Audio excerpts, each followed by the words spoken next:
Hey there, in this video I'm going to show you how to make Google Chrome your default browser on Windows 11. If you've just installed Google Chrome and want to set it as your default browser, then stay tuned. Firstly, open your Start menu and go to Settings.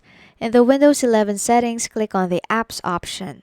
Now scroll down and click on Default Apps.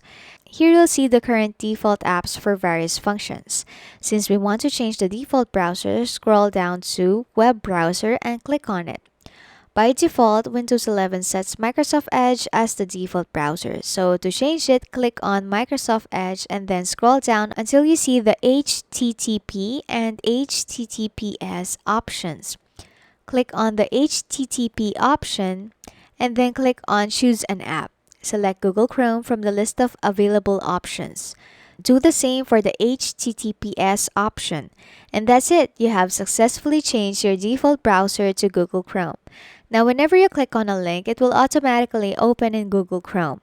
I hope this video has helped you. If it has, please like, subscribe, and share this video. And if you have any questions, leave them in the comments below. Thank you for watching.